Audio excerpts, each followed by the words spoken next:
on earth that he's going to fight me. Not a chance. I will retire Jon Jones without even fighting him.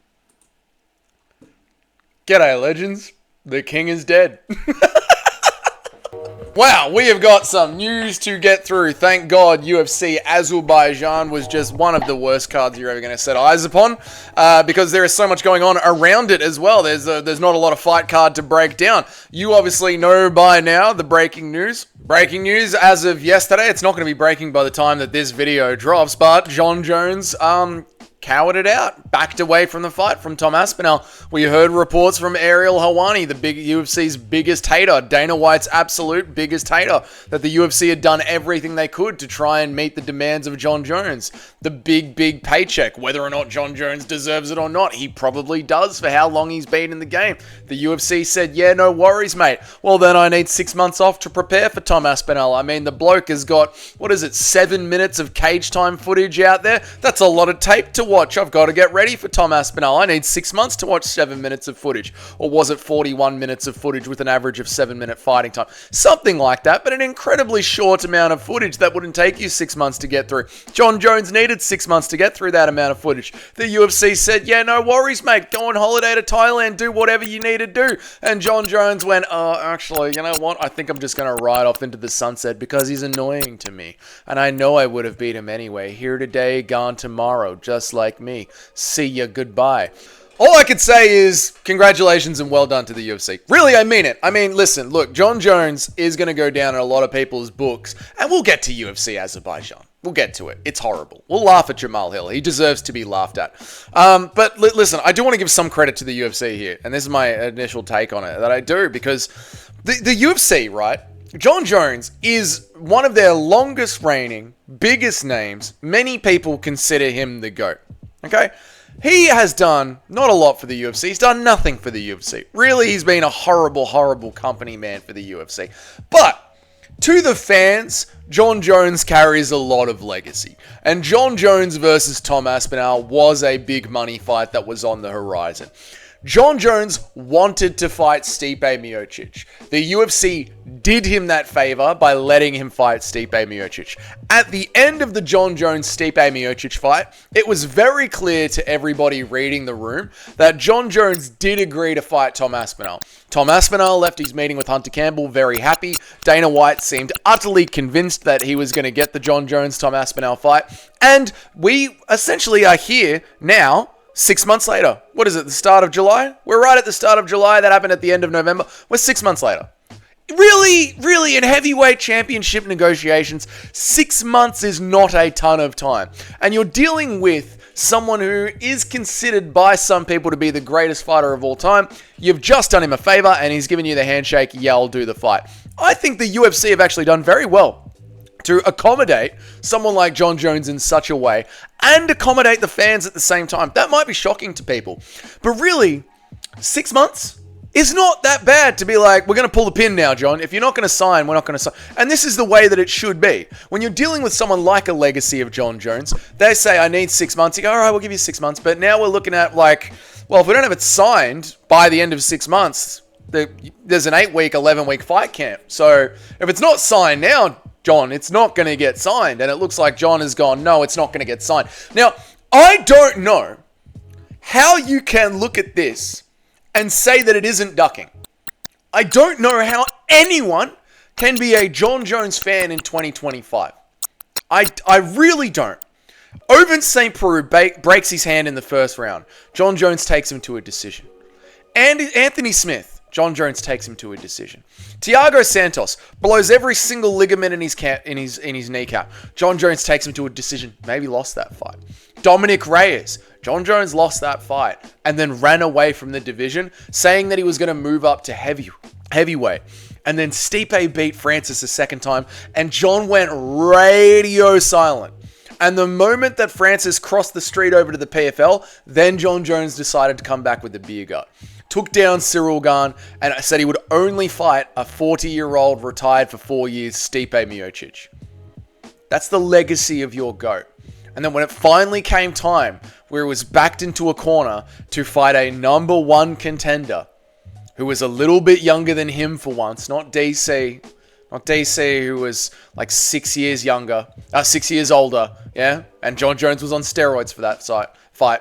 When it came time for Jon Jones to step in there with a real contender, he ran away to Thailand and started clowning the internet. And then when he came back home, just quietly retired in the middle of the night to Dana White. Please don't give me Tom Aspinall. Anyone else? What about Derek Lewis for fun? Alex Pereira? It's got to be Tom Aspinall. I retire. If you go down saying Jon Jones is your GOAT, you might as well wear a big fucking t-shirt that says I'm a giant casual. Legit, you might as well just say I am a giant fucking casual. To the MMA fan base out there, that's what we hear. You are going to say Jon Jones is the GOAT, and to the MMA fan base out there, all we're going to hear is I'm a raging casualophobe. That's all we're going to hear. I'm just a raging casual. That's all we're going to hear from that. So that's fine. You want to be a casual, you can be a casual. You want to say Jon Jones is the GOAT, you can say Jon Jones is the GOAT. I have watched Jon Jones I started watching the UFC in 2015 when Conor McGregor slept Jose Aldo. In that time, all I've seen Jon Jones do is beat the shit out of his wife, cheat against Daniel Cormier, and then drag subpar competition to boring decisions. That's my experience of Jon Jones. And like I said, I've been watching since 2015. It's 2025. I've been watching for a decade. That's what I'm going to remember about Jon Jones. So I'm happy that's done. Let's move on to a little bit of news that Dana White dropped, which I think we might as well wrap it all up here and talk about Azerbaijan and talk about Dana White. This video is going to be a little bit long, but it is what it is. So we'll cover this. Dana White announces that Arman Tsarukyan is going to be the backup fighter for UFC 317 International Fight Week. Originally, we heard about this from Arman Tsarukyan's team, and I don't really trust fighters when they say, trust me, bro. I'm announcing this news. I'm like, yeah, are you though? Are you really? You're like, Caio Borralho? Yeah, are you really going to step in and fight Dricus du Plessis? Are you really? Has Dricus du Plessis really snapped his leg in half? No, he hasn't. You're lying to us. So Arman Tsarukyan, I'm not sure about. And it sounds like Dana White is happy to get Arman Tsarukyan back in the mix as the number one contender. He just wants him to hit weight first. And Arman Tsarukyan looks big for 155. And I think that's a fair concern from Dana White. You know, like, dude, if we're going to give you a title shot, if you're going to be the champion, we need you to be able to hit championship weight. We need you to hit weight. Be the backup fighter and hit weight.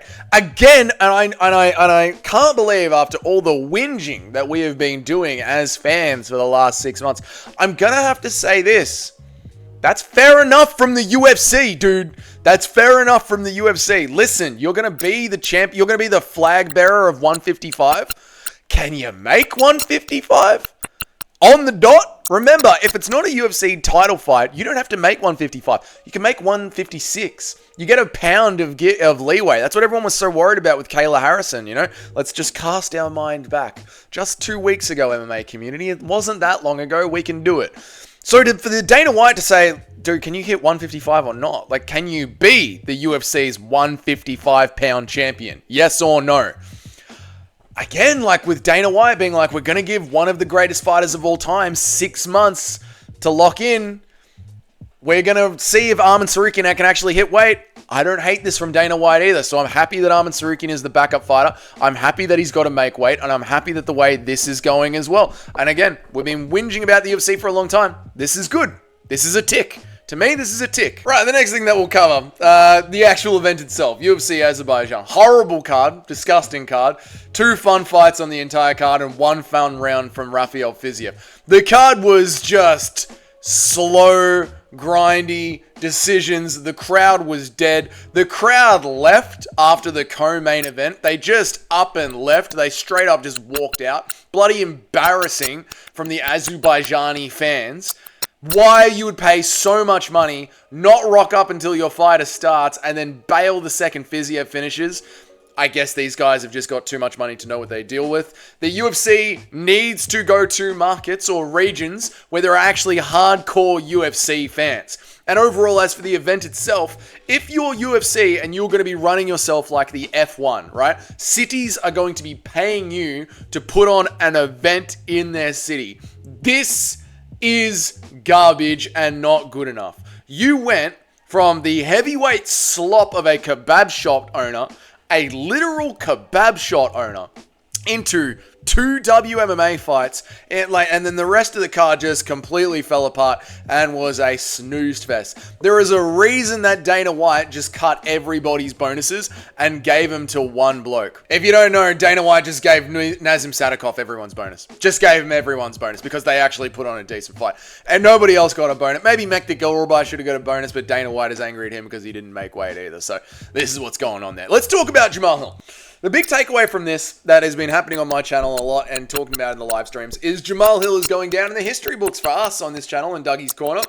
He is going down as one of, if not the worst male to ever touch a UFC championship belt. And I'm sorry that I picked him. I thought that he would actually apply some pressure during a fight rather than just backing up and looking to pour out a jab and allow Khalil Roundtree to slowly kick him in the leg and throw a big, easily visible overhand about 1 minute every 30 seconds. You know, I thought a former champion would have a little bit in the tank to deal with that, but I was wrong. It was an absolute schooling from Khalil Roundtree the entire time, and I thought that Khalil Roundtree would gas out. But to be fair to Khalil Roundtree, he's engaged a little bit of this and realized that he gasses out, and unfortunately for us, the fans, but good for him, he's really slowed the pace down. Slow it right down, muscles. We don't want to gas ourselves out. Right? You know, there's 2 ways you can up your cardio. You can stop throwing as much, or you can up your cardio by going running. Khalil Roundtree has chosen to do the prior there and to just slow everything right down. Now, when it's one shot at a time, Jamal Hill just can't deal with the pace of one shot at a time, maybe coming at you a low leg kick and a big overhand. He lost every single round on my scorecard, and the fact that he had the audacity to have this look on his face, when the scorecards is read out, was goddamn hilarious to me. The look of shock at the idea that you had lost every single round. Before that, he goes up to Khalil Roundtree, before they read out the scorecards, he goes up to Khalil Roundtree, and he's like, mate, why didn't you let me just punch you in the head, mate? Why did you keep moving away from me? I had to follow you a little bit. You see this? This ain't built for following people around the cage, mate. You should have just let me hit you. The delusional cope that is going to come out of Jamal Hill's podcast within the next week, I am going to die from laughter. Die from laughter is what I'm going to do when he copes about this. And I know he's going to cope about this because he started coping about it the second they stopped having a fight or a sparring session or whatever you want to call it. Well done to everybody that picked Khalil Roundtree. I did not see that coming. I'm a moron. I should have known that Jamal Hill is one of the worst champs to ever touch a belt. And think about it, right? So Jamal Hill never went through the meat grinder of the top 5 of his division. Yeah, he got put in at short notice to fight Glover Teixeira, who instantly retired the moment that fight was over. And then Jamal Hill lost his belt. He never lost it. He lost his belt due to injury and never won it back. Yeah, at least Matt Serra went through tough and had some success in the UFC after GSP. Yeah, like we are talking about if he's not the worst, he's the second worst or the third worst. There's a small echelon of human beings that are the absolute worst MMA fighters of all time to touch a belt. And we're witnessing history here, boys. On Jamal Hill's run, enjoy it, because we're witnessing history. He is breaking records here. No one is going to suck as much as he has by winning a UFC belt. It's going to be beautiful to see. He never should have been in the title picture in the first place. He never should have been in the top 5 in the first place. He was never a top 5 light heavyweight, and it's light heavyweight. You know what I mean? There's not that many good light heavyweights. I'm really pissed off about this card. I'm in a salty fucking mood, to be honest, because this card was absolutely horrible. Right, let's move on with the rest of the fight night card. Rafael Fiziev versus Ignacio Bahamondes. I'm a massive Fiziev fan, so I'm happy that Fiziev got the win in the last round. First round had me wanting to claw my fucking eyes out because it had been 5.5 hours of just grapple fucking dog shit. That's all I'm going to say about that. Curtis Blades versus Rizvan Kuniev. I thought it was a bit of a robbery, but I thought Curtis Blades was a robbery, but I was so happy that Rizvan Kuniev got robbed because I was so angry at Kuniev, Mozaev, Sadikov, Mohamed Maiev, where are we at? Islam Nurdiev, right? The Tula Olimbekov, Abzat Murkazam. The amount of cheating in this card, all card long, every single fight was riddled with with fence grabs, eye pokes, nut shot. The cage grabs was the biggest one. There was a cage grab in every single fight, and the referees had no fucking idea what they were doing in there. No fucking idea what they were doing in there. And this is the fault of the UFC. Now, I've given the UFC some credit for giving Jon Jones 6 months, and I've given the UFC some credit for how they're handling the Arman Tsarukyan situation, but the UFC are the ones that set up the commission in the Middle East. It's not like in America, they're third parties. They're third parties, but they're third parties that got all their information and training from the UFC. So it's not like how it is in other regions. The commission is set up by the UFC, and they have set up the most blatantly incompetent commission ever. And this keeps happening every time we go to the Middle East. It does. It just does. There's cheatings, right? There's cheating going on when Magomed Ankalaev kneed Johnny Walker in the head. That fight should have been called off. Like, that fight should have been a DQ instantly. There was one fight night card where we had in the Middle East where the referee was so bad. I remember this on the call. John Anik said he would no longer be officiating fights for the rest of the night. They just had to pull him. And all the refs were like this tonight. They were horrible. Horrible. The biggest one was during the Jung Yong Park versus Ismail Nurdiev fight, right? Jung Yong Park gets kneed in the head, goes can't see out of the eye. The translator's like, yeah, doc, he can't see. The doctor's like, well, we're getting Nurdiev the win. Then the ref goes and takes away 2 points. 2 points. And even in the third round, Nurdiev is still grabbing the cage. Not only is he grabbing the cage, he's slipping the fingers into the gloves. That's another one that happened all night long. Reffing at an absolute 0. Entertainment at a 2 out of 10. I'm telling you, the card was bad. Really bad. What was I talking about before I got sidetracked? Right, so I think Rizvan Kuniev has an argument for winning the fight, but I just, at this point, 5.5 hours in of just blatant cheating and wrestling, I just don't give a fuck. And I'm actually kind of happy that Rizvan Kuniev got robbed. Like, it's a real good. Get fucked. There's just so much cheating. And also, you know, it goes off the back of Tigar Ulimbekov versus Azat Maxim. 2:30:27s. 2:30:27s in Tigar Ulimbekov versus Azat Maxim. 2:30:27s. You don't think Maxim won the third round, 2 judges? Maxim won the third round, man. Maxim won the third round. You know? Second round, first round, they're tight rounds. Tight rounds. And you give 2:30:27s to Tigar Ulimbekov, mate. Kuniev can get fucked with the robbery. I don't give a shit. Maktik Oroblai versus Tauki Malasif. Kind of a fun fight. Kind of a fun fight. Not bad. Kind of a fun fight. Nazim Sadikov versus Nicholas Motta.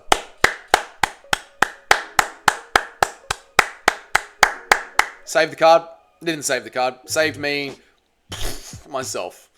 You added entertainment. Nazim Maxov, sick, great, love to watch it. He's a Temu Ruffy. Ruffy's a Temu McGregor in 2015. Love it, love everything about it. Thank you very much. Muhammad Naya versus Bogdan Grad, shit. KO versus Orban Elliott. Orban, I'm sorry, mate. You got Peyton Talboted. You got Peyton Talboted. Where was the urgency getting off the bottom? Feet on the hips, shucking the hips out. Here's what I worry about Orban Elliott after watching that and after watching Sekoyan Ko. That was pretty good. Sekoyan Ko. Sekoyan Ho. Here's what I worry about. Is Orban Elliott a welterweight? He looks small for welterweight. But is he going to be one of those guys that's too big for lightweight? You know those 165ers, those natural 165ers that can never seem to find success? I'm not saying Orban Elliott is the next Kevin Lee. Kevin Lee. Who gets flatlined like Kevin Lee? Ugh. I'm not saying Orban Elliott's the next Kevin Lee, but I'm saying he's clearly a 165er, and we don't, you know, we're never going to have a 160. Well, you never say never. We're getting double the Contender Series. You never know if the UFC need to bulk up production in the future. But for the time being, we're not getting a 165-pound division. And with Orban Elliott being so easily manhandled And with watching his grappling, you know, apparently there's a story of MMA Guru being able to put Oban Elliott in a headlock. This is where the headlock podcast comes from. I believe it now because Oban's getting manhandled, which means these boys are probably too heavy for him. I don't know, dude. He's in the UK. Call up Paddy Pimblett and be like, dude, how do you do it? How do you cut so much weight? Because Paddy Pimblett's in the lightweight division, and when he is lean and mean, and that Michael Chandler fight, Paddy Pimblett's looking like a goddamn welterweight. He's got the exact same frame and physique and build and movement of a Masvidal. Like, it's madness. So if Paddy, like, you know what I mean? I think Oban should think about 155 is where I want to finish this. I think he should think about 155. Tigara Ulanbekov versus Azmat Maxim. Decent fight, good scrap. Muhammad Usman versus Hamdi Adel Waflab. Again, this is the pinnacle of the sport. Not in the apex. Paid for by a city to put this on. And Muhammad Usman is an embarrassment to athletes in MMA. He's an embarrassment. He stumbles over his own legs. Pops the jab and wobbles over. It's an absolute, utter embarrassment to the word athlete is what Muhammad Usman is. But I watch these fights of Muhammad Usman falling over his own feet multiple times, pumping out this jab that is nowhere near Hamdi Adel Wahab. And Hamdi Adel Wahab is not exactly like Fizieving out of the way. He's just there. All of him is just there. Thinking about when he's got to get the kebabs back on the grill. Dude's literally a kebab shop owner. Looks like one. And Usman is just missing jabs, yet still landing the second or third one once he hobbles his way into range. And a city's paying you for this, UFC. And you're asking Netflix to give you $1 billion for this. It's an embarrassment. It's an embarrassment. It makes me feel embarrassed to watch these fights and say I'm an MMA fan. It's embarrassing. Jesus. God help anyone who watches fat heavyweights. They're just horrible. Oh, I guess we'll cover this one. We'll cover Irene Alexeyeva versus Claudia Seguglia. Actually a fun scrap. You know what? The two women's fights were really fun. On this card. They saved the card. Women's MMA is back. I keep having to get myself G'd up for it. And I shouldn't have to get myself G'd up for it because women's MMA is back. These two were really fun. They were actually good fun scraps, you know. Well, at least the Claudia Seguglia versus Irene Alexeyeva one was. That was a good one. Now, what was so funny about this one is that Claudia Seguglia kept kicking Claudia Seguglia kept kicking Irene Alexeyeva in the nuts. Like, in the pussy. Kept kicking her in the pussy. And I'm sure it stings. I'm sure it hurts. But there was a point where Alexeyeva is jumping down, like, trying to get her balls to drop again, and, like, pinching and tweaking. Like, you know, men do when we're trying to find our nut. And she's doing this thing. I'm pissing myself laughing. Fucking highlight of the card is watching some chick get kicked in the pussy and then act like she has got a set of balls while trying to get over it. Like, I'm sure it hurts, right? But getting kicked in the stomach hurts, you know? And then you you're like, you just hold your stomach and wait for it to pass. You're not like, oh, I gotta get my stomach out. Like, it's hilarious. Hilarity. Absolute bloody hilarity. But that was it. That was UFC Azerbaijan. Just a shit show from start to bottom.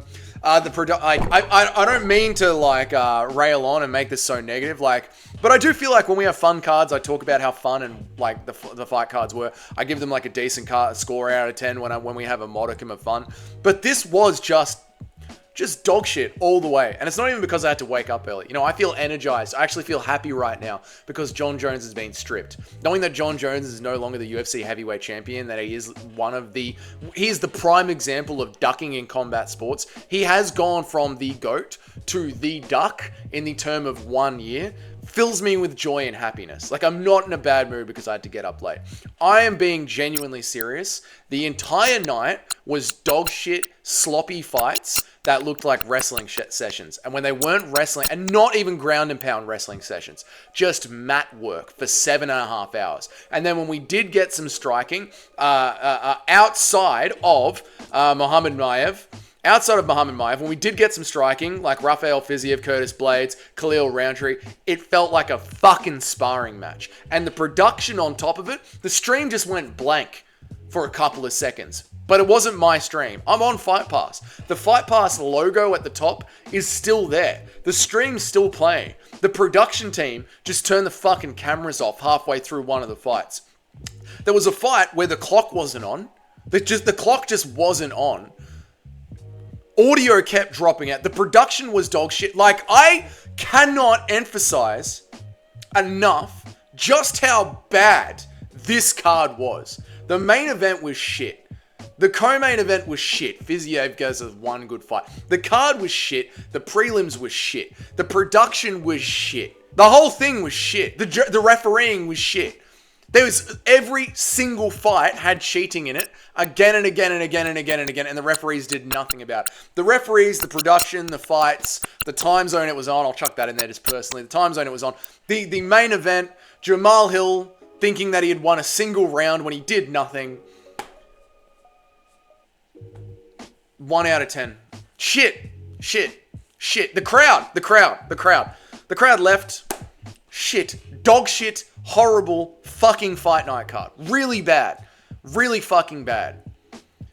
I'm going to McDonald's. Goodbye. Oh, if this is your first time here, welcome. My name's Dougie. I make an MMA video every single day of the week, and I try and go live at least 3 times a week. Let me know what you think about the card down there in the comments. Leave a like if you like the video. And if you are a paying member of the channel, I really do appreciate you guys. Thank you so much for watching the stream with me. I really appreciate it. You guys are legends. We had like 20 people, 30 people throughout the entire stream while my general audience in Australia was asleep. So I really appreciate that. Thank you guys for watching. Thank you for the donations. Thank you for being a member of this channel and watching the videos. Your names are up on the next slide. I am going to Macca's. UFC Azerbaijan was absolutely fucking atrocious. Fucking atrocious. Good day. It's the day. I've been up since 1 in the morning. Goodbye.